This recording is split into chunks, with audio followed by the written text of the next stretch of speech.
नमस्कार दोस्तों, स्वागत है आपका फिर से एक बार मेरे YouTube channel supreme classes bye Sudhir में। आज हम एस्टेट के जो प्रीवियस ईयर में क्वेश्चन पूछे गए हैं इंग्लिश पोर्शन के, आज हम उनको करेंगे। क्वेश्चन तो महज 5-6 ही हैं, लेकिन हम इनसे कुछ अच्छी चीजें सीखेंगे ताकि आने वाले एग्जाम में आपको काफी हेल्पफुल रहे। जो आज हमने क्वेश्चन ले रखे हैं, दिखने में तो एक बस 6 क्वेश्चन हैं, लेकिन हम इनके साथ कुछ अलग से एक टॉपिक के बारे में भी पढ़ेंगे ताकि आने वाले एग्जाम के अंदर आपको कहीं से समस्या ना आए। कोई वर्ब देख रखी है, वर्ब के बारे में अच्छे तरीके से पढ़ेंगे। चलो आइए हम अपने क्वेश्चन को शुरू करते हैं। जो पहला क्वेश्चन है अपने पास है, Nancy died last week, C dash from cancer from some time. देखो, जब भी हम एक क्वेश्चन पढ़ते हैं तो सबसे पहले हमारे को क्वेश्चन पढ़ते ही एक बात का पता होना चाहिए कि जो सेंटेंस लिखा है उसमें क्या पूछा गया है। देखो, जैसे हम सेंटेंस पढ़ते हैं ना, अब हमारे को क्या दिखाना है, इसके अंदर है वर्ब को दिखाना है। क्या दिखाना है? वर्ब को दिखाना है। अब जैसे ही हमें इस बात का पता चला कि सेंटेंस के अंदर हमारे को वर्ब को लिखना है, अब एक बात और समझनी है हमारे को कि सेंटेंस जो लिखा गया है, ये जो सेंटेंस है हमारा, ये जो बात बता रहा है, क्या ये पास्ट की दिखा रखी है या प्रेजेंट के अंदर दिखा रखा है सेंटेंस को, या आने वाले टाइम यानी फ्यूचर के बारे में बात करता है। इस बात का पता चल गया तो हम सेंटेंस को आगे करेंगे। देखो, सबसे पहले सेंटेंस पर पता पढ़ते पता चलता है क्या, नैन्सी डाइड। जब सेंटेंस को पढ़ते डाइड, डाइड हमारी कौन सी फॉर्म है वर्ब की? सेकंड फॉर्म है, डाई से बनता है। देखो, जब वर्ब की सेकंड फॉर्म की बात करते हैं, क्या वर्ब की हम सेकंड फॉर्म की बात करते हैं, तो इसका मतलब क्या हुआ, ये हमारा पास्ट टाइम है, यानी वो काम जो अब नहीं है पहले था। तो इसका मतलब क्या हुआ, ये पास्ट है, सेकंड फॉर्म को दिखा रखा है, यानी जो पहले वाला टाइम के बारे में बता रहा है। नेक्स्ट देखिएगा, अब C dash from cancer for some time. एक चीज और देखने को मिली हमारे को, क्या एक चीज हमने और देखने को मिली, फॉर दे रखा है। फॉर भी जब सेंटेंस के अंदर है, सेंटेंस में हम फॉर या सिंस लिखते हैं तो ये ऐसे टाइम को दिखाता है, या तो पीरियड ऑफ टाइम को दिखाएगा या पॉइंट ऑफ टाइम को दिखाएगा। पॉइंट ऑफ का टाइम का मतलब क्या होता है, ऐसा टाइम होता है जो हमारे को स्टार्टिंग पॉइंट की बात करता है, यानी ऐसा टाइम है जिसके बारे में उसका स्टार्टिंग पॉइंट दे रखा है। और पीरियड ऑफ टाइम के बारे में का मतलब होगा, यानी उसके स्टार्टिंग पॉइंट को नहीं बताएगा। अब एक बार इसके ऑप्शन देख लेते हैं। अगर इसको सबसे देखो आसानी से सोल्व करने का तरीका और देख लेते हैं। पास्ट में दे रखा है, अगर सेंटेंस पास्ट में दे रखा है तो हमारे पास ये इज के साथ आईएनजी वाली फॉर्म तो नहीं लिखेंगे हम, क्योंकि ये तो प्रेजेंट को दिखाती है। और उसके बाद हम नेक्स्ट देखते हैं, क्या जो ये अपने पास वर्ब की कौन सी फॉर्म दे रखी है, फिफ्थ फॉर्म दे रखी है।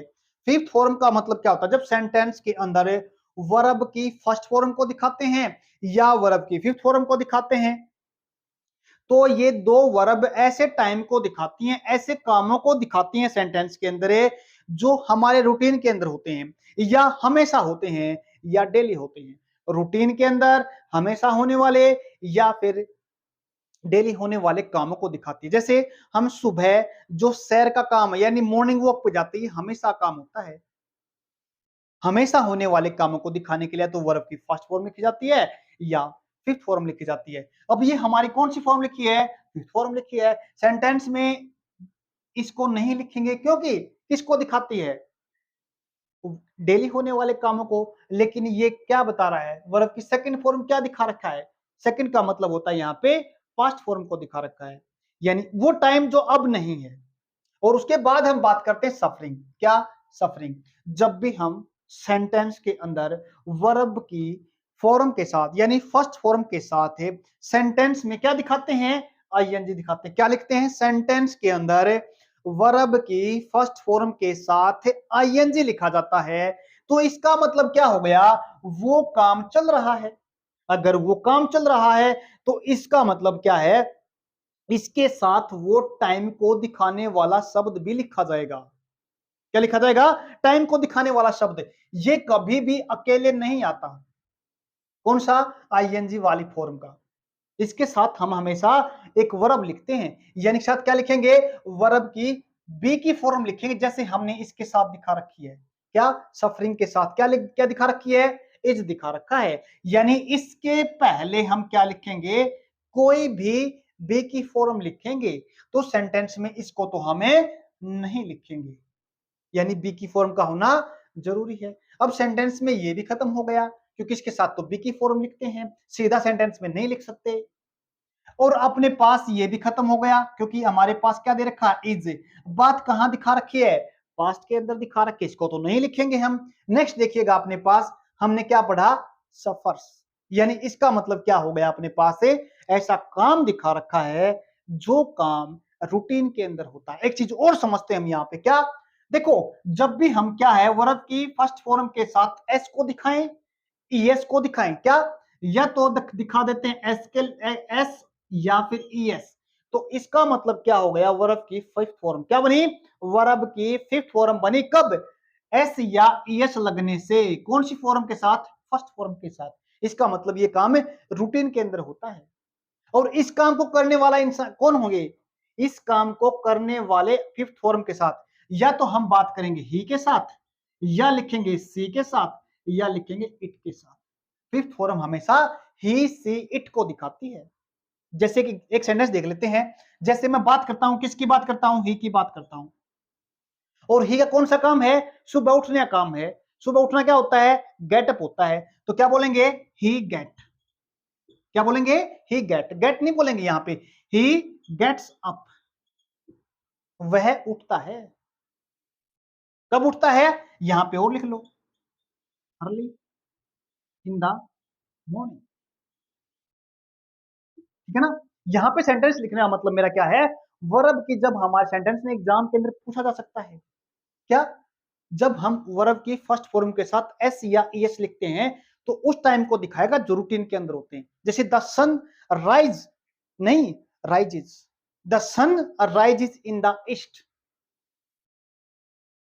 एक सेंटेंस हमने ही देखा ही के साथ, तो हम क्या देखेंगे, ही के साथ क्या लिखेंगे, फर्स्ट फॉर्म को लिखेंगे, सॉरी फिफ्थ फॉर्म को लिखेंगे।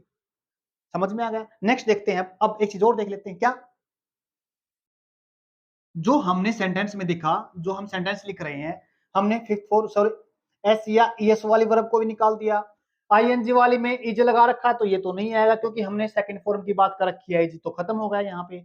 उसके बाद हम देखते देख लेते हैं, आईएनजी के साथ हम सीधा वर्ब लिख रहे हैं, आईएनजी के साथ हम वर्ब दिखा रहे हैं कि सीधा कोई कोई अलग से कोई टाइम को दिखाने के लिए वर्ब नहीं लिखी इसके साथ, तो टाइम को दिखाने वाली वर्ब अगर नहीं लिखी तो सीधा सेंटेंस में इसको नहीं लिख सकते, क्योंकि आईएनजी वाली फॉर्म हमेशा अपने साथ टाइम को दिखाने वाली वर्ब है। देखिए देखो, हम बार बार यहाँ पे टाइम को दिखाने के लिए बात कर रहे हैं, टाइम को दिखाने का मतलब यहाँ पे क्या लिखने पड़ेगी हमारे को, बी की फॉर्म। बी की फॉर्म का मतलब यहाँ पे देख लो क्या होता है, या तो अगर प्रेजेंट में लिखेंगे तो इसका मतलब क्या होता है, इज एम आर से लिखेंगे सेंटेंस में। अगर इसको पास्ट फॉर्म में लिखना चाहेंगे तो क्या लिखेंगे, इसकी पास्ट फॉर्म होती है वोज, ठीक है ना, वोज वर लिखते हैं। बार बार हम कह रहे सेंटेंस में फर्स्ट फॉर्म के साथ आईएनजी का मतलब क्या होता है, आईएनजी का मतलब होता है ऐसा काम जो चल रहा है।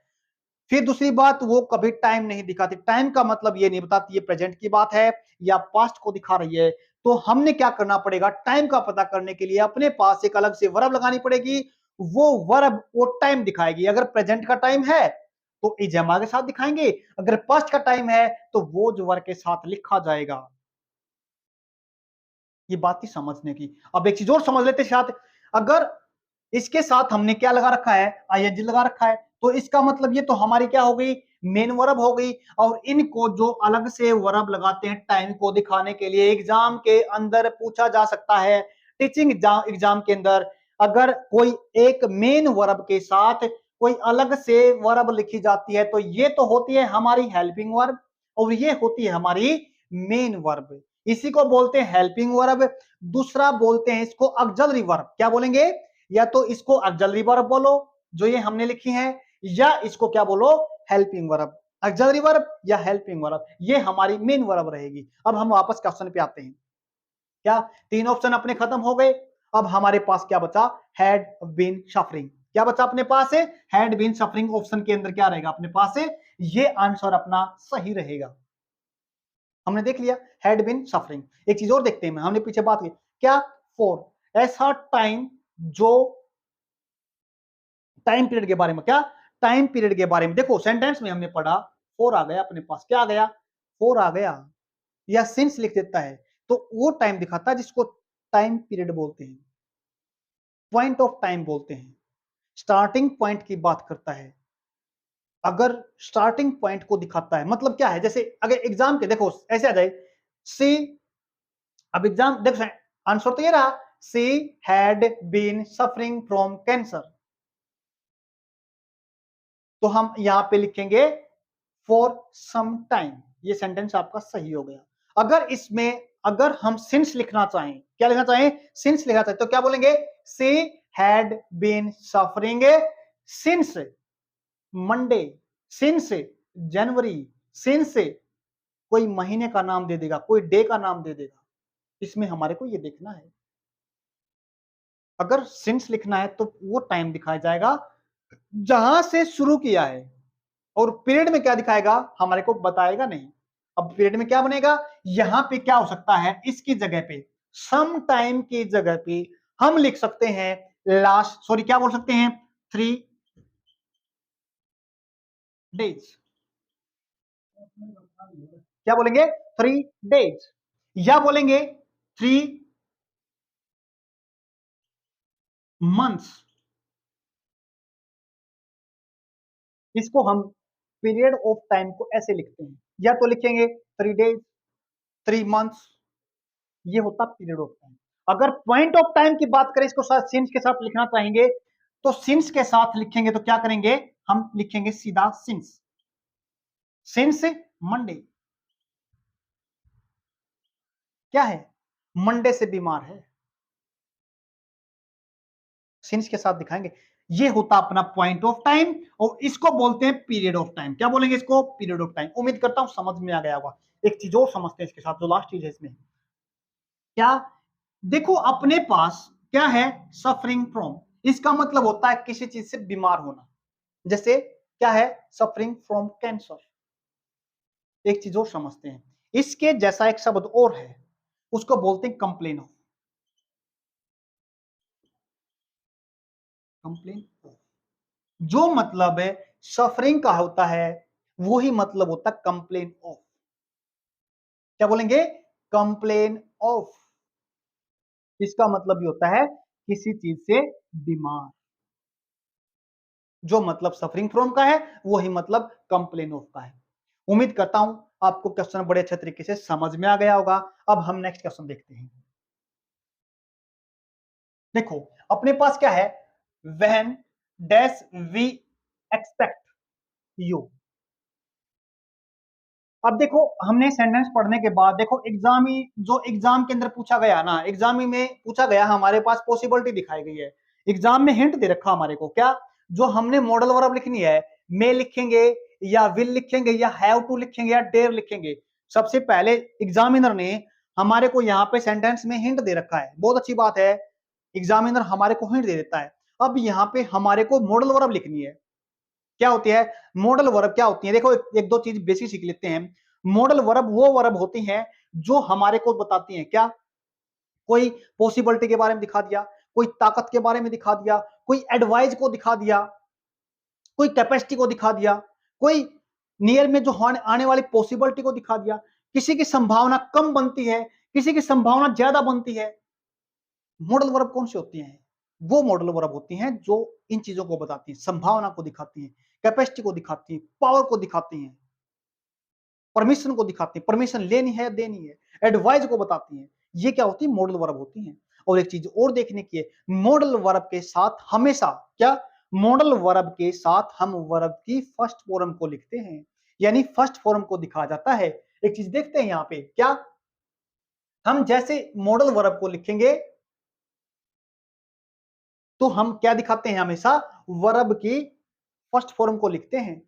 हम वर्ब मॉडल के साथ कभी भी कोई अदर फॉर्म नहीं लिखते, यानी क्या आप लिखेंगे, हमें मॉडल वर्ब के साथ, मॉडल वर्ब के साथ कौन सी, वर्ब की फर्स्ट फॉर्म लिखी जाती है। क्योंकि हम क्या करते हैं, जो ये होती है हमारे पास, ये वर्ब होती है हमारे पास है कि हम टाइम को दिखाने के लिए लगाते हैं, लेकिन हमारे पास मॉडल वर्ब ही टाइम को दिखाती है, क्या दिखाती है, अपने पास से टाइम को दिखाती है। टाइम को दिखाने वाली है, इसलिए हम के अलग से इसके साथ कोई भी टाइम को दिखाने के लिए कोई अलग से फोरम नहीं लिखते। क्या नहीं लिखते? अलग से कोई भी फोरम नहीं लिखते। तो नेक्स्ट देखिए अब, देखो सेंटेंस में क्या लिखा है। सेंटेंस के अंदर लिखा है when dash we expect you. अब एक चीज और देखो, देखो जो अपने पास में है ना, क्या में, ये दिखाता संभावना को। क्या दिखाता है? में दिखाता संभावना, जहां पे संभावना अपने कितनी बनती है? आधी बनती है, यानी 50% संभावना किस चीज की बनती है? क्या बनती है? 50% संभावना बनती है किसके साथ? में के साथ दिखाते हैं उसको। अगर हमारी संभावना पूरी की पूरी बनती है, दो चीज और देख लेते हैं, ज्यादा संभावना बिल्कुल काम होने की बनती है, तो उसके साथ हम एक लिखते हैं, क्या लिखते हैं? मस्ट को दिखाते हैं। किसको दिखाते हैं? मस्ट को दिखाते हैं, जहां पे हमारी संभावना पूरी की पूरी बनती है। अगर संभावना हमारी बिल्कुल कम बनती है, न के बराबर बनती है, क्या बनती है? बिल्कुल न के बराबर बनती है। जैसे मौसम बिल्कुल साफ है, क्या? जैसे मौसम बिल्कुल साफ है, हमें लगता है बरसात होने के चांस है ही नहीं। क्या है? बरसात होने के चांस है नहीं, तो हम क्या बोलेंगे? It might rain today.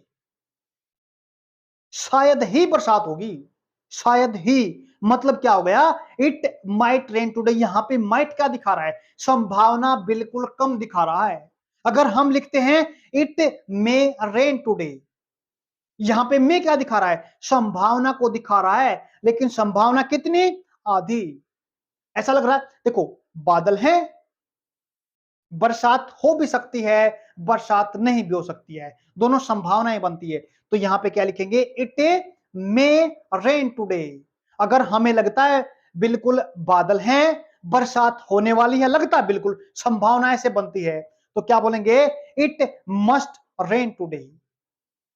बिल्कुल बरसात होगी, पक्का होगी, जहां पे संभावना बिल्कुल होती है, जहां पे संभावना 100% होती है, वहां पे लिखते हैं मस्ट के साथ। जहां पे संभावना आधी होती है, वहां पे लिखते हैं किसके साथ? में के साथ दिखाते हैं। और जहां पे हमारे को लगता है संभावना बिल्कुल न के बराबर है, तो उसको लिखते हैं माइट के साथ। साथ दिखाएंगे माइट के साथ। ये मॉडल वर्ब हमने सीख ली। में कहां पे लिखेंगे? जहां पे संभावना आधी आधी बनती है। मस्ट कहां लिखेंगे? जहां पे संभावना पूरी की पूरी बनती है। और माइट को लिखेंगे जहां पे संभावना न के बराबर बनती है। नेक्स्ट देख लेते हैं। देखो अपने पास नेक्स्ट क्या है? विल है। क्या अपने पास? विल। देखो विल एक ऐसी मॉडल वर्ब है जो ऐसे काम को दिखाती है जो आने वाले टाइम के अंदर बताया गया है। ऐसा काम जो हमने अभी किया नहीं, करेंगे। कुछ काम ऐसे होते हैं जो हमने किए नहीं होते, जो आने वाले टाइम के अंदर करेंगे। जैसे एग्जाम हुआ नहीं है, एग्जाम नेक्स्ट टाइम के अंदर होगा, अगले महीने के अंदर होगा।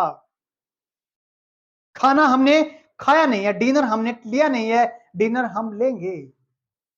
खाना बना नहीं है, खाना बनेगा, अब नहीं बना तो इसका मतलब आगे बनेगा। ऐसे कामों को दिखाता है जो अब नहीं हुए, आने वाले टाइम के अंदर लिखे जाएंगे। उन कामों को दिखाने के लिए हम क्या दिखाते हैं? या तो सेल के साथ दिखाते हैं या विल के साथ दिखाते हैं। क्या दिखाते हैं? या तो सेल के साथ दिखाएंगे या विल के साथ दिखाएंगे। नेक्स्ट देखिए, अगर हम सेंटेंस में, देखो एक चीज और देख लेते हैं, या तो सेल के साथ दिखाते हैं ऐसे कामों को, या विल के साथ, या फिर सेल के साथ लिखते हैं ऐसे कामों को। नेक्स्ट देखिए, हैव टू। हैव टू ऐसे कामों को, देखो has to, have to, sentence में जब हैज या हैव के साथ अगर हम टू लगा देते हैं, तो इसका मतलब क्या बनता है? और टू के बाद वो वर्ब दिखते हैं, क्या? टू के बाद वो वर्ब को दिखाते हैं, तो इसका मतलब क्या बनता है? इसका मतलब ये बनता है वो काम हमें मजबूरी के साथ दिखा रहे हैं। इसका मतलब वो मजबूरी है, किसी काम को करने की मजबूरी है। देखो सुबह उठने का तो मन करता नहीं, सभी का तो ऐसा नहीं है कि सुबह, अगर मान लेते हैं बच्चे का, अगर हम बोलते बेटे अब उठ लो, अब स्कूल में जाना है, तो बच्चे का मन तो नहीं करता उठने का, लेकिन उसको उठना पड़ता है। जो काम हमारे को, एक बाद फिर उसके बाद बच्चा स्कूल में भेजते हैं हम उसको, छोटे छोटे बच्चे होते हैं, वो जाके खुश तो नहीं होते, छोटे छोटे बच्चे होते हैं, उनका मन तो करता नहीं, मन तो लगता है खेलने में, लेट तक सोने में, उनको अच्छा लगता है। लेकिन फिर क्या करते हैं, उनको हम जोर जबरदस्ती क्या करते हैं, स्कूल में भेजते हैं। वो जाके खुश नहीं है, मजबूरी है, जहां पे हमारे को मजबूरी को दिखाना पड़े, ऐसे काम जो मजबूरी में होते हैं, मजबूरी में करने पड़ते हैं, ऐसे कामों को दिखाने के लिए हमें हैज हैव के साथ टू लिख देते हैं। क्या लिख देते हैं, टू लिख देते हैं। मतलब क्या बना, कंपल्सन, मजबूरी बनती है। डेर का मतलब होता है यहां पे देखो, ये हैव है, यहां पे हम हैज के साथ भी लिखते हैं, हैज या हैव के साथ मजबूरी में काम। जैसे मेरे को कॉल करना पड़ता है, मोबाइल यूज करना पड़ता है, I have to use mobile. बच्चों को स्कूल में जाना पड़ता है, क्या बोलेंगे, children have to go to school. बच्चों को सुबह जल्दी उठना पड़ता है, children have to get up early in the morning. मजबूरी को दिखाएंगे तो हैज के साथ या हैव के साथ। तो क्या लिखेंगे यहां पे, टू। अगर हमने बात करने किसकी, ही सी के साथ दिखाना चाहें तो क्या लिखेंगे, हैज। अगर बाकी आई यू वी और दे के साथ लिखेंगे तो हैव को लिखेंगे। और उसके बाद जो नेक्स्ट बचा अपने पास, डेयर। डेयर का मतलब होता है साहस दिखाना। क्या होता है डेयर का मतलब, साहस को दिखाता है। यहां पे साहस को तो नहीं लिखेंगे, क्योंकि अगर हम इसको मॉडल वर्ब के साथ लिखना चाहेंगे, अगर मॉडल वर्ब के साथ लिखना चाहेंगे तो ये अपने साथ क्या लेता है, टू वर्ड को लेता है, सॉरी क्या लेता है, टू के लेता है। तो हम क्या समझे, अब यहाँ पे सेंटेंस के अंदर क्या लिखा जाएगा अपने पास, वहन में, क्या लिखा जाएगा, ये यहाँ पे मे को दिखा जाएगा। नेक्स्ट देखिएगा, नेक्स्ट सेंटेंस भी हमारा मॉडल वर्ब से है। बहुत अच्छी चीज सीखने को और मिलेगी यहाँ पे, क्योंकि इसके अंदर हम एक और चीज को सीखेंगे गहराई के साथ। देखो नेक्स्ट सेंटेंस देखिए अपना, क्या बना, इफ यू डू दैट, अगर आप उसको करते, अगेन दोबारा से, यू डैश बी पनिश्ड। अब देखो सेंटेंस पढ़ने के बाद क्या दिखा रखा है, सेंटेंस पढ़ने के बाद हमारे को पता चल रहा है कि सेंटेंस के अंदर क्या दे रखी है, थ्रेट की बात कर रखी है। किसकी बात कर रखी है, थ्रेट। थ्रेट का मतलब होता है धमकी। एक शब्द और सीखते हैं इसके साथ, एक होता है अपने पास थ्रेट, एक शब्द होता है अपने पास डेटर्मिनेशन।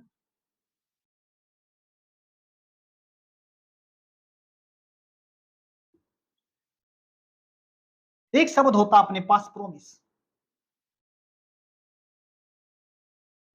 क्या होता है, एक तो हमने पढ़ा थ्रेट के बारे में, एक पढ़ा डेटर्मिनेशन, और एक पढ़ा प्रोमिस के बारे में।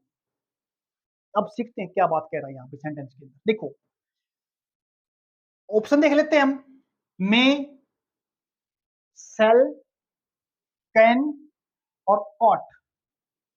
हमने यहाँ पे पढ़ लिया, मैं तो पढ़ा हमने, पहले सेंटेंस के अंदर मैं तो नहीं लिखेंगे क्योंकि संभावना तो नहीं दिखा रहा, इसको तो हम नहीं लिख पाएंगे।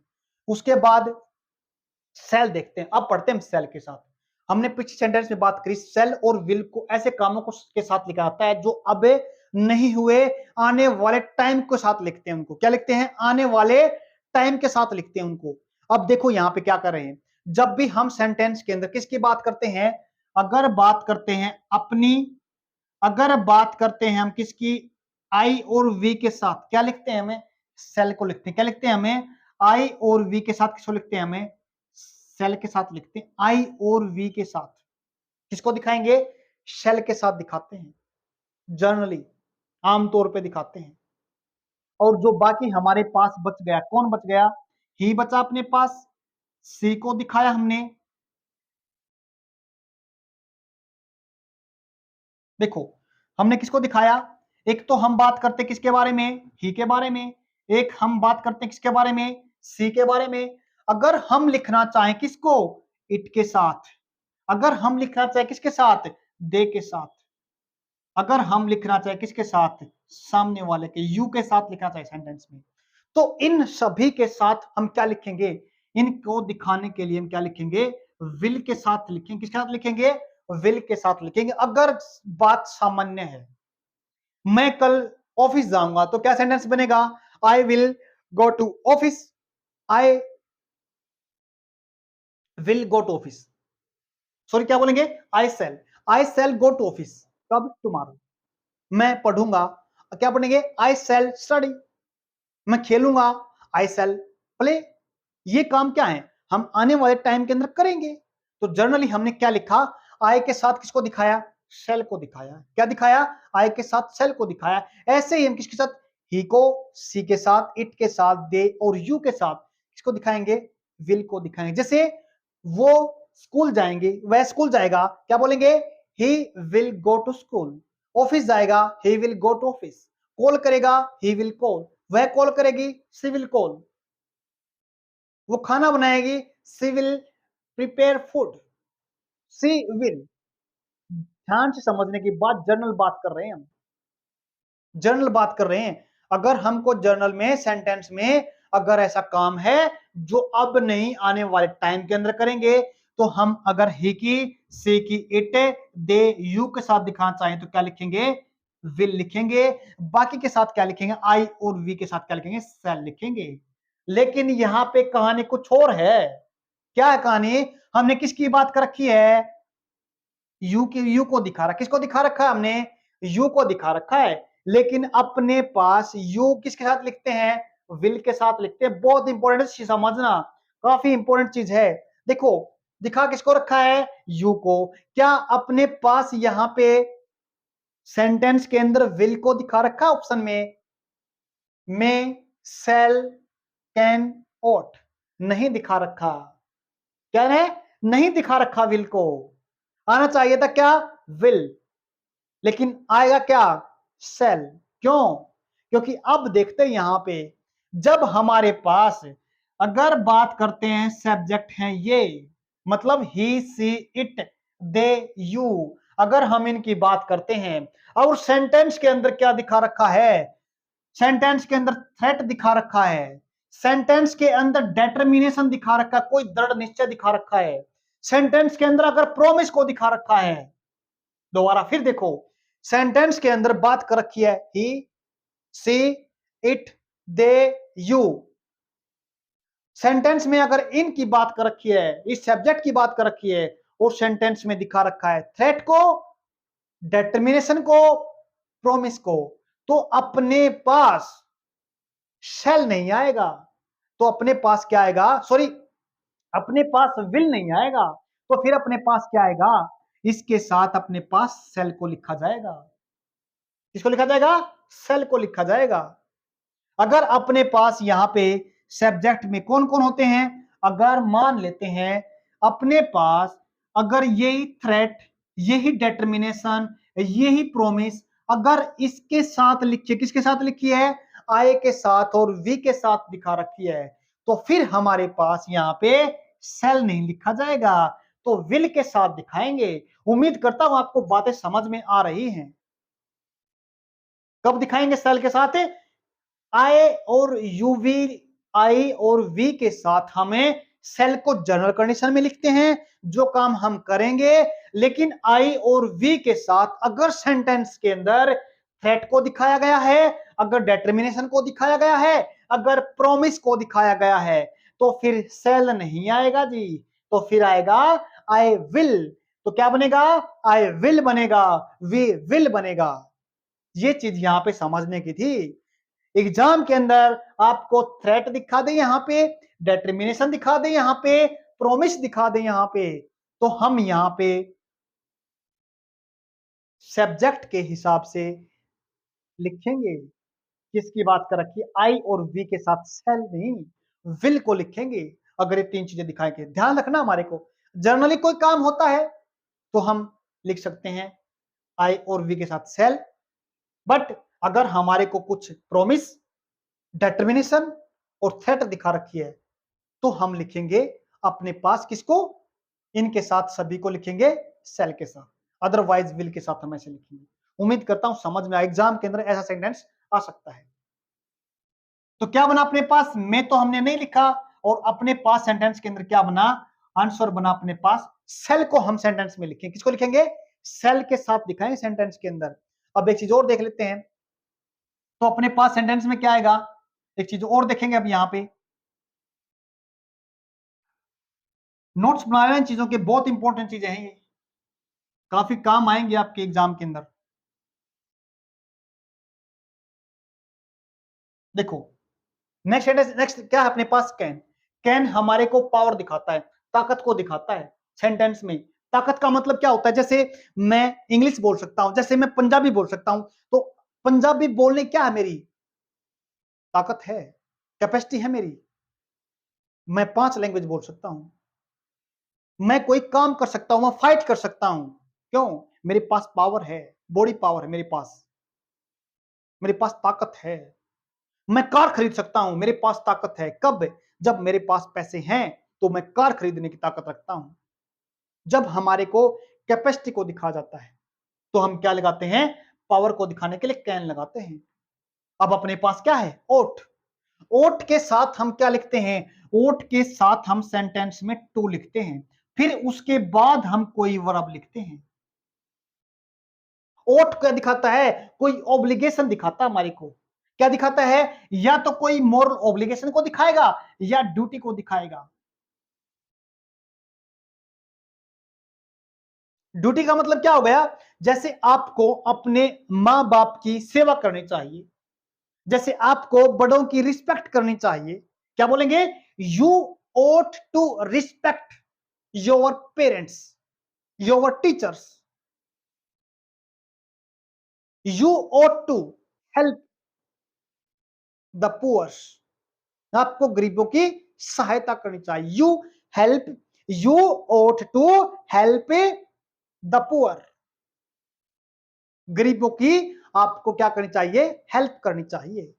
तो ought टू क्या दिखाया, ड्यूटी को दिखाता है या फिर मॉरल ओब्लिगेशन। क्या, मॉरल ओब्लिगेशन। मॉरल ऑब्लिगेशन का मतलब होता है जो हमारा नैतिक कर्तव्य होता है ना, उसको दिखाता, नैतिक ड्यूटी को दिखाता अपनी को। कौन, ओट टू। ओट टू साथ क्या लिखते हैं, हमें वर्ब की फर्स्ट फॉर्म के साथ लिखते हैं।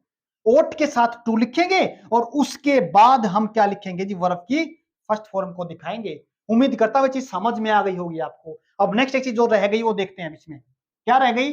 देखो हमने क्या लिखा सेंटेंस के अंदर है, हमने लिखा है क्या, यू के साथ लिखा, हमने सेल लिख दिया यहाँ पे, और उसके बाद हमने किसकी फॉर्म लगा रखी है, बी की फॉर्म लिखी है, बी लिखा है क्योंकि हमने वर्ब की फर्स्ट सॉरी फिफ्थ फॉर्म को दिखा रखा है यहाँ पे, सॉरी वर्ब की थर्ड फॉर्म को। ये हमारा, जब हम सेंटेंस के अंदर अगर वर्ब की थर्ड फॉर्म लिखना चाहते हैं, क्या लिखना चाहते हैं, वर्ब की थर्ड फॉर्म, तो हमारे को क्या करना पड़ेगा, यहां तो या तो बी की फॉर्म लगानी पड़ेगी या फिर हमारे को सेंटेंस के अंदर हैव लिखना पड़ेगा। क्या लिखना पड़ेगा, या तो यहां पे हैव लिखा जाएगा या अपने पास बी की फॉर्म लगेगी यहां पे। अगर वर्ब की थर्ड फॉर्म लिखना चाहते हैं या तो बी की फॉर्म लिखेंगे या फिर हैव को लिखा जाएगा। उम्मीद करता हूं सेंटेंस आपको समझ में आएगा। नेक्स्ट सेंटेंस देखिए, दे वॉकड, वे चले, dash the footpath, footpath until, जब तक, कब तक है, दे केम टू ब्रिज, जब तक ब्रिज नहीं आता। क्या, जब तक ब्रिज नहीं आया। तो सेंटेंस में क्या लिखा है इसने, इनटू को लिखा है। सेंटेंस में क्या लिखा है, सिंस को दिखा रखा है। सेंटेंस में क्या दिखा रखा है, ऑप्शन में अलोंग दिखा रखा है या फिर इन को दिखा रखा है। अब पढ़ते हैं हम सेंटेंस के बारे में। क्या, दे वॉकड, वो चले। क्या, दे वॉकड, वो चले। इनटू का मतलब तो क्या होता है, देखो इनटू के दो मतलब होते हैं। क्या होते हैं, इनटू के दो मतलब होते हैं। एग्जाम के अंदर क्वेश्चन आए तो इनटू को हम दो तरीके से पढ़ते हैं। पहला तरीका होता है, देखो क्या, पहला तरीका होता है, देखो I came into the room. But ध्यान समझना, दो ही मतलब होते हैं इनटू के। अब यही कर लेंगे इसको, ज्यादा आगे नहीं चलेंगे। देखो दे, आई केम इनटू द रूम। अब देखो आने का काम है मेरा, क्या आने का काम हुआ मेरा, किसके अंदर है, मैं रूम के अंदर आया हूं, किसके अंदर आया हूं, मैं रूम के अंदर आया हूं, आई केम इन टू द रूम। अब इसका मतलब क्या होया, मैं ये मान लेते हैं एक रूम है, क्या मान लिया हमने, ये मान लिया हमने रूम, और रूम में क्या आया, मैं बाहर से अंदर की तरफ आया हूं, क्या है, बाहर से अंदर की तरफ आया हूं। जब हमारी पोजीशन को एक साइड से दूसरी साइड के अंदर दिखाया जाए तो हम क्या करते हैं, इनटू दिखाते हैं, क्या दिखाते हैं, हमें इनटू दिखाते हैं। यानी कहां पे, आई केम, कहां, बाहर से, किसके अंदर आया हूं, रूम के अंदर आया हूं मैं। यानी एक पोजीशन से जब हम दूसरी पोजीशन के अंदर जाते हैं तो अब हम क्या लिखते हैं, उसके साथ इनटू को लिखते हैं, क्या लिखते हैं, हमें इनटू को लिखते हैं। एक चीज और देख लेते हैं हम इसके साथ, ये तो इसका एक मतलब होता है जब हम एक फोरम से दूसरी वजह, जैसे एक सेंटेंस और लेते हैं इसी का, आसानी रहेगी समझने में। देखो, ही जंप्ड इनटू द रिवर। देखो, ही जंप्ड, क्या उसने जंप किया, कहां पे का जंप किया, रिवर के अंदर। यानी वो पहले कहां पे था, मान लेते हैं वो बाहर था यहां पे, और यहां से क्या किया उसने, रिवर के अंदर क्या किया, उसने जंप किया। यानी पहले तो कहां पे था वो, बाहर था, और बाहर के बाद क्या हुआ, वो अंदर आया, यानी उसका क्या हुआ, उसका पोजीशन बदल गई, उसकी स्टेट बदल गई, बाहर से वो क्या हो गया, अंदर की तरफ आ गया। पहला मतलब इसका क्या है, इनटू का पहला मतलब ये बनता है, एग्जाम के अंदर कई बार पूछा जा सकता है। दूसरा मतलब क्या बनता है इसका, इसका मतलब दूसरा मतलब बनता है एक फोरम से दूसरी फोरम के अंदर जब हमें सेंटेंस को या किस चीज को बदलते हैं तब लिखा जाता है। देखो कई बार सेंटेंस के अंदर लिखा ना, translate, translate Hindi into English. क्या बोला, ट्रांसलेट हिंदी इनटू इंग्लिश, यानी हिंदी को किस में ट्रांसलेट करो, इस फोरम में। यानी इस फोरम को क्या बोला, इस फोरम को आप चेंज करो किसके अंदर, इसके अंदर। यानी एक फोरम को आप चेंज करो इसके अंदर। दो मतलब बने, जब हम एक स्टेट से दूसरी स्टेट के अंदर जाते हैं तो हम इंटू लगाते हैं, जब हम किस चीज को एक फॉर्म से दूसरी फॉर्म के अंदर बदलते हैं तो तब भी हम क्या लिखते हैं, इंटू को दिखाते हैं। तो अपने पास क्या बना, इंटू के हमने दोनों मतलब पढ़ लिए। अब मेरे को लगता है सेंटेंस में इंटू जैसा वर्ड तो नहीं लिख सकते इसके साथ, दे वॉक्ड इनटू द फुटपाथ, वो फुटपाथ में गए चले, ये तो हो नहीं सकता, तो सेंटेंस में इंटू नहीं लिखा जाएगा यहाँ पे। अब नेक्स्ट देखिएगा, सिंस, हमने सिंस में, सिंस हमने पहले सेंटेंस के अंदर पढ़ा सिंस और फॉर को, ऐसे टाइम को दिखाएगा सिंस और फॉर, जो टाइम स्टार्टिंग पॉइंट को दिखाता तो उसमें लिखते हैं हम सिंस को। अगर सेंटेंस में दिखाया हमारे को ऐसा टाइम, टाइम पीरियड को दिखाता है तो हम लिखते हैं फॉर। तो हमारे पास यहाँ पे सिंस को तो हमें नहीं लिखेंगे। अलोंग का मतलब होता है साथ साथ, ये सही रहेगा क्या, अलोंग का मतलब होता है साथ साथ, किसी चीज के साथ साथ चलना। तो क्या बोलेंगे, दे वॉक्ड, वो चले, अलोंग साथ साथ, किसके साथ साथ, फुटपाथ के साथ साथ चले। तो क्या बोलेंगे यहां पे, फुटपाथ के साथ साथ चले, कब तक, जब तक दे केम टू ए ब्रिज, जब तक एक ब्रिज नहीं आता, जब तक एक ब्रिज नहीं आया, जब तक वो कहां पे किसके साथ चले, फुटपाथ के साथ साथ चले। तो सेंटेंस में अपने पास क्या लगेगा यहां पे, अलोंग लगेगा, साथ साथ, इसका मतलब क्या बना, साथ साथ। सिंस और फोर को हमने पढ़ लिया है, उसके बाद हमने इनटू के दो मतलब होते हैं वो भी पढ़ लिया हमने, और उसके बाद हम क्या दिखाते हैं, इनको दिखाते हैं। इनको किसी दूसरी क्लास के अंदर बड़े डिटेल से पढ़ेंगे। इनका वैसे एक मतलब देख लेते हैं, यानी किसी चीज के, देखो एक मतलब देखते हैं इनका, इनका मतलब होता है किसी चीज के अंदर, क्या है, किसी चीज के अंदर। जैसे यहां पे, जैसे I am sitting in room, क्या बोलूंगा, I am sitting in room, sorry in the room, मैं रूम के अंदर बैठा हूं। आई लिव इन सोनीपत, रहने को भी दिखाता, आई लिव इन सोनीपत, यहां से एक इंपॉर्टेंट चीज हम समझते हैं, क्या? देखो क्या है वो, बहुत इंपॉर्टेंट चीज है, एग्जाम के अंदर आ सकती है, बहुत ज्यादा इंपॉर्टेंट। देखो जैसे मैंने बोला आई लिव इन सोनीपत, मैं सोनीपत के अंदर रहता हूं। क्या बोला? I live in Sonipat. अगर मैं दिखाना चाहूं ना किसके साथ, अगर इसी को मैं दिखाना चाहूं, क्या? अगर मैं लिखना चाहूं ना हरियाणा, तो अब कैसे लिखा जाएगा? देखो ये हिस्सा है बड़ा, क्या बोला? ये हिस्सा है बड़ा और ये हिस्सा छोटा, यानी ये हिस्सा है, इसी का भाग है, ये छोटा हिस्सा है, ये बड़ा हिस्सा है। बड़े हिस्से को दिखाने के लिए हम क्या लिखते हैं? इनको दिखाते हैं, क्या? बड़े हिस्से को दिखाते इनके साथ। अगर छोटे हिस्से को लिखना पड़े, क्या? बड़े हिस्से को दिखा दिया इनके साथ, छोटे हिस्से को साथ दिखाएंगे, छोटे हिस्से को दिखाएंगे हम एट के साथ। तो क्या बना? आई लिव एट सोनीपत इन हरियाणा। बड़े हिस्से को दिखाने के लिए इन, छोटे हिस्से को दिखाने के लिए एट। जैसे I live at Gita colony in Yamunanagar. क्या बोला? I live at Gita colony Yamunanagar. क्या बोलेंगे? इन यमुनानगर।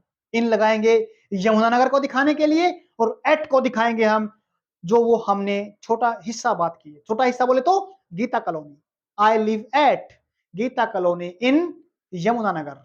सेंटेंस ऐसा बनेगा, समझ में आएगा उम्मीद करता हूं। और एक चीज और देखते हैं यहाँ पे, देखो जब हम दिन के, एक यहाँ पे इंपॉर्टेंट चीज देख लेते हैं और साथ साथ में इसके, अपने पास देखो दिन के हिस्से होते हैं अपने पास चार, बहुत इंपॉर्टेंट चीज नोट करने की है, कॉपी बना लेना नोट में इसको। देखो दिन के हिस्से होते हैं चार, एक होता है अपने पास मॉर्निंग, एक होता है अपने पास आफ्टरनून, एक होता है अपने पास इवनिंग, और एक होता है अपने पास नाइट। अपने पास तीन हिस्से होते हैं, एक तो ये, एक ये और एक ये, यानी मॉर्निंग, आफ्टरनून, इवनिंग। इन तीनों के साथ क्या लिखेंगे? इन लिखेंगे। क्या लिखेंगे? इन लिखेंगे। और इसके साथ क्या लिखेंगे? छोटे हिस्से के साथ, छोटे हिस्से को दिखाने के लिए नॉट नाइट के साथ एट क्या लिखेंगे? एट के साथ लिखा जाएगा। और इसके बाद हम एक चीज और देख लेते हैं, जब हम सेंटेंस में बड़े हिस्से को दिखा रहे हैं ना, इसके साथ हमेशा आर्टिकल दा लिखते हैं। क्या लिखते हैं? आर्टिकल दा लिखते हैं। In the afternoon, in the morning, in the morning. और क्या बनेगा? In the evening. ये भी काफी इंपॉर्टेंट चीज है सीखने की। बड़े हिस्से को दिखाने के लिए इन और आर्टिकल द भी लगेगा, लेकिन अगर छोटे हिस्से को दिखाना पड़े, जैसे एट नाइट, क्या बोलेंगे? At night. छोटे हिस्से को नाइट के साथ दिखाते हैं, एट नाइट के साथ दिखाते हैं, लेकिन एट के साथ प्रेपोजिशन, सॉरी एट के साथ आर्टिकल द नहीं लिखेंगे। ये भी ध्यान रखना है। हमने क्या लिखा? बड़े हिस्से को दिखाने के लिए हम क्या लिखा? इन लिखा, और इनके साथ हमने डेफिनेट आर्टिकल यानी द को दिखाया। यहां पे नोट करने की चीज है। तो हमने क्या दिखा यहाँ पे? अब अपने पास हमने इसके बारे में पढ़ लिया, उम्मीद करता हूं समझ में आएगा। नेक्स्ट सेंटेंस देखिए अपने पास, क्या? द रूम वॉज एम्प्टी, जो रूम था वो खाली था। सेंटेंस में क्या दिखा रखा अपने पास? पास्ट फॉर्म दिखा रखी है हमने। और लिखना क्या है? Dash for a chair in the corner. देखो बड़ी इंपॉर्टेंट चीज समझने की, क्या लिखना है हमने? एक्सेप्ट लिखना है, एंड को दिखाना है, और उसके साथ बिटवीन लिखा है, बिहाइंड लिखा है। सेंटेंस में देखते हैं क्या पूछा अपने पास। सेंटेंस में हमने एक कंजंक्शन को लिखना है। कंजंक्शन का मतलब क्या होता है? सेंटेंस को सेंटेंस के साथ जोड़ने वाला, नाउन को नाउन के साथ जोड़ने वाला, प्रोनाउन को प्रोनाउन के साथ जोड़ने वाला, वो वर्ड होते हैं जिसको क्या बोलते हैं? कंजंक्शन बोलते हैं। एग्जाम के अंदर पूछ जाते हैं काफी बार, हर एग्जाम के अंदर पूछा है, पूछे जाते हैं सेंटेंस के अंदर। देखो अब हम पढ़ते हैं इनको, क्या? द रूम वॉज एम्प्टी, जो रूम था क्या था? खाली था वो। For a chair in the corner, लेकिन क्या? रूम तो खाली था, लेकिन एक कोने में, क्या? एक कोने के अंदर क्या थी? चेयर थी। तो इसका मतलब है एक चीज के सिवाय वहां पे कुछ नहीं था, यानी रूम तो खाली था, लेकिन सेंटेंस में सेंस क्या बनी? रूम खाली था लेकिन एक चेयर कोने में थी। क्या बोला? सेंटेंस में सेंटेंस में क्या बना, अपने पास रूम खाली था लेकिन, लेकिन का मतलब यहां पे आ गया क्या, चेयर तो थी ना, एक चेयर थी कहां पे, कोने के अंदर। बट की सेंस आती है यहां पे, लेकिन क्या यहां पे बट है सेंटेंस के अंदर, नहीं है, क्या है, नहीं है। तो लेकिन बट के जैसा एक शब्द आया हुआ यहां पे, क्या, बट के जैसा एक शब्द आया हुआ है यहां पे सेंटेंस के अंदर। देखो कौन सा वो सेंटेंस अपने पास, वो है एक्सेप्ट, जहां पे दो चीजों को अपोजिट दिखा जाए, क्या, दो चीजों को अपोजिट दिखाया जाए, वहां पे लिखते हैं but. I am teaching but my sister is sleeping. जब हम दो चीजों को अपोजिट में दिखाते हैं, वहां पे क्या लिखते हैं, बट लिखते हैं। क्या लिखते हैं, बट। सेंटेंस में क्या लिखते हैं, बट को लिखेंगे। लेकिन बट सेंटेंस में ऑप्शन के अंदर नहीं है, बट के जैसा शब्द है, क्या है, बट नहीं है लेकिन बट के जैसा शब्द है, क्या है अपने पास, एक्सेप्ट। क्या लिख सकते हैं सेंटेंस के अंदर, अब यहां पे आंसर में एक्सेप्ट लिखा जाएगा, इसी का मतलब होता है बट। क्या होता है, इस सेंटेंस में हम लिख सकते हैं बट, या लिख सकते हैं हम एक्सेप्ट, या लिख सकते हैं, सॉरी एक्सेप्ट आ गया यहां पे फोर लिखा है, एक्सेप्ट क्या बनेगा, एक्सेप्ट फोर बन जाएगा, यहां पे क्या बनेगा, एक्सेप्ट फोर बनेगा। या फिर बट लिखेंगे तो यहां पे ये फोर नहीं आएगा। अगर बट लिखे, देखो सेंटेंस कैसे बना, the room was empty but a chair in the corner, एक चेयर थी लेकिन। या फिर सेंटेंस बनेगा, the room was empty except for a chair in the room. तीनों का मतलब देखो, बट का मतलब जो होता है वो एक्सेप्ट का होता है, और जो मतलब एक्सेप्ट का होता है वही मतलब एक्सेप्ट फोर का होता है, एक्सेप्ट फोर। उम्मीद करता हूं समझ में आएगा, तीनों में से कोई लिख सकते हैं। अपने पास ऑलरेडी फोर दे रखा तो हमने क्या लिखा, एक्सेप्ट लिख दिया यहां पे, चाहे उसको एक्सेप्ट फोर लिख सकते हैं, तीनों का मतलब एक है। नेक्स्ट देखिएगा, एंड। एंड का मतलब होता है जो दो एक जैसी चीजों को जोड़ता है, क्या, दो एक जैसी चीजों को जोड़ने का काम करता है, वहां पे हम एंड को दिखाते हैं। दूसरी बात फिर बिटवीन, बिटवीन का मतलब क्या होता है, दो के बीच में किसी चीज को दिखाया जाए, क्या, दो के बीच में किसी को दिखाया जाए। जैसे, जैसे क्या बोलेंगे, the match was played between India and Australia, क्या बोलेंगे, देखो एक सेंटेंस लिख लेते हैं इसका भी, एक समझ लेते हैं, काफी इंपॉर्टेंट है, एग्जाम के अंदर काफी हेल्पफुल होगा आपके लिए। क्या बोलेंगे, the match, the match was played between India and Australia. क्या बोलेंगे, जो मैच खेलेगा ना, the match was played between India and Australia. एक चीज यहाँ पे नोट करने की है, अगर सेंटेंस के अंदर यहाँ पे ऐसे देता है, क्या, सेंटेंस के अंदर बताओ भाई क्या लिखा जाएगा यहाँ पे, सेंटेंस में क्या लिखा जाएगा यहाँ पे, जब हमारे को कोई चीज पता चले ना, देखो जब हमारे को पता चले कि कोई चीज दो के बीच में है, क्या है, दो के बीच में दिखा रखा है। और एक चीज और देखनी है यहाँ पे, जब कोई दो चीजें एंड के साथ जुड़ी होती हैं, दो चीजों को एंड के साथ लिखा जाता है, तो उसमें हम क्या लिखेंगे, एंड के साथ बिटवीन दिखाएंगे, क्या दिखाएंगे यहाँ पे, बिटवीन को लिखा जाएगा। अगर बिटवीन नहीं सेंटेंस के अंदर पता चला है तो हमारे को यहाँ पे एंड कंजंक्शन मिलेगा, क्या दिखागा, एंड को कंजंक्शन के साथ लिखा जाएगा, यहाँ पे इंडिया एंड, यहाँ पे एंड कंजंक्शन लिखा जाएगा सेंटेंस के अंदर। अगर समझ में, एक और चीज समझते हैं यहाँ पे, एक चीज इंपॉर्टेंट है, एक सेंटेंस ऐसे पूछा जाता है, अगर सेंटेंस के अंदर, क्या बोलेंगे, सेंटेंस के अंदर एक चीज को और पूछा जाए, अगर दो ग्रुप की बात कर दी जाए, यहां पे जरूरी नहीं है कि एक ही चीज का नाम लिखा जाएगा, यहां पे जरूरी नहीं है, यहां पे दो ग्रुप को भी दिखा सकता है।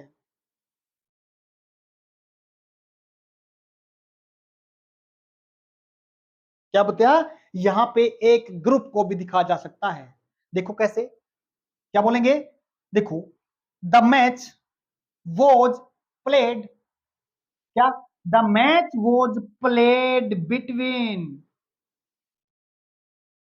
Asia, sorry, Asian country and African country, या अमेरिकन कंट्री। क्या बोलेंगे, देखो दोबारा फिर सुनो। The match was played between India and Australia, अगर ये तो एक जनरल एक की बात कर रखी है। दूसरी बात, अगर यहां पे the match was played between Asian countries, group है एशियन कंट्रीज, एक से ज्यादा है। दूसरी बात, between Asian countries and American countries, यानी एशियन कंट्रीज के बीच और अमेरिकन कंट्रीज के बीच मैच खेला गया। ग्रुप की बात कर दे तो भी हम लिख सकते हैं बिटवीन के साथ। इसी के जैसा एक शब्द और है अमंग, लेकिन उसको हम यहां पे डिस्कस नहीं करेंगे, काफी लंबी क्लास हो जाएगी।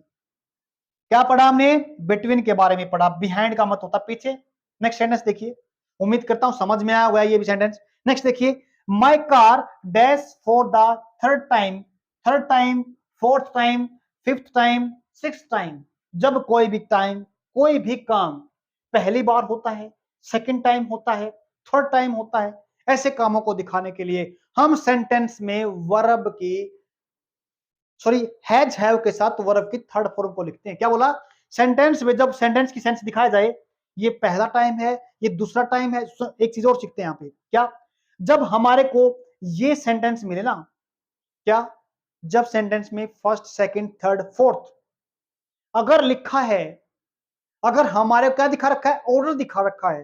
क्या दिखा रखा है, ऑर्डर दिखा रखा है। ऑर्डर के पहले हम क्या दिखाते हैं, दा दिखाते हैं। क्या, ऑर्डर के पहले दा दिखाते हैं। लेकिन हमें पता होना चाहिए इस ऑर्डर में, इस ऑर्डर से पहले दा तो लिख दिया, लेकिन उसके बाद हमें पता होना चाहिए नाउन लिखा जाएगा, क्योंकि ये नाउन के साथ ही दा लिखा जाएगा। लेकिन एग्जाम क्वेश्चन तो देखते हैं पहले। My car dash for the first time since, ये आ गया। आई गोट इट, जब से, देखो यहां पे भी मतलब क्या बनता है, जब से मैंने इसको पाया है, जब से मैंने लिया है इसको। गोट का मतलब किसी चीज का मिलना, जब से मैंने इसको लिया है। ये तीसरा टाइम हो गया। क्या हो गया, थर्ड टाइम है ये मेरा, यानी हैज हैव के साथ थर्ड फॉर्म लिखेंगे। अब सेंटेंस के अंदर देख लेते हैं, क्या, एक पहला ऑप्शन देखते हैं, ब्रेक डाउन। ब्रेक डाउन का मतलब क्या होता है, फर्स्ट फॉर्म है। फर्स्ट फॉर्म तो हमने पहले पढ़ा, ऐसे कामों को दिखाती है जो वर्ब की रूटीन के कामों को दिखाता है, या फर्स्ट फॉर्म डेली होने वाले काम, हमेशा होने वाले काम, रूटीन के काम। तो वहां पे क्या लगाते हैं, ऐसे काम को दिखाने के वर्ब की फर्स्ट फॉर्म या फिफ्थ फॉर्म लगाते हैं। ये तो नहीं आएगा, खत्म हो गया। नेक्स्ट देखिएगा, हैज ब्रेक डाउन, क्या बोलिए, has broken, sorry broken, break, broken, third form बनी।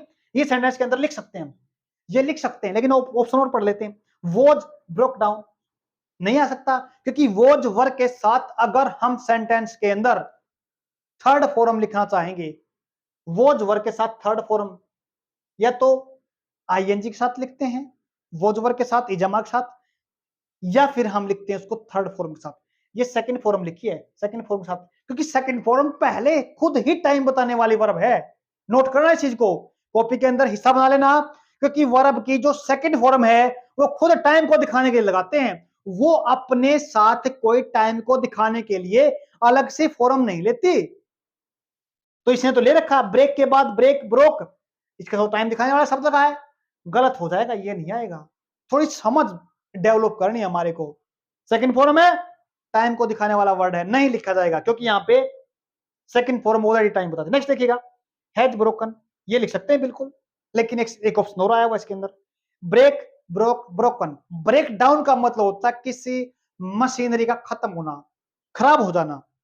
क्या, किसी मशीनरी का काम करना बंद कर देना, खराब हो जाना, उसका मतलब ब्रेक डाउन। क्या बोलते हैं उसको, ब्रेक डाउन। तो अपने पास क्या बनेगा, सही ऑप्शन ये रहेगा, हैज ब्रोकन डाउन। तो क्या बोलेंगे, my car has broken down for the third time since I got it, जब से मैंने लिया इसको, ये काम करना तीसरी बार का टाइम है, तीसरा टाइम है। तो हमने क्या लिखा सेंटेंस के अंदर, हैज ब्रोकन डाउन बनेगा यहां पे अपने पास। ये क्यों नहीं लिखा? क्योंकि हमने हमारे पास एक प्रीपोजिशन भी है, फिक्स प्रीपोजिशन है। मशीनरी खत्म हो जाना, खराब हो जाना। तो क्या बोलेंगे इसको? इस सेंटेंस में सही ऑप्शन अपने पास क्या रहेगा? हैज ब्रोकन डाउन रहेगा। इसको काट देंगे। आज हमने 6 क्वेश्चन किए। मैथ से 6 क्वेश्चन है, लेकिन 6 क्वेश्चनों के साथ हमने बहुत सी चीजें सीखी हैं। उम्मीद करता हूं सभी समझ में आई होंगी। हम ऐसे ही जो प्रीवियस ईयर में पहले जो पेपर हो चुके हैं, 17 का, 18 का, 19 का, 20 का, जो पेपर हो चुका है, हम सभी को अच्छे डिटेल से करेंगे। अगर आपको वीडियो अच्छे लगे, अगर इंफॉर्मेशन अगर समझ में आए, अच्छे लगे, तो चैनल को लाइक, सब्सक्राइब, शेयर जरूर कर देना। धन्यवाद।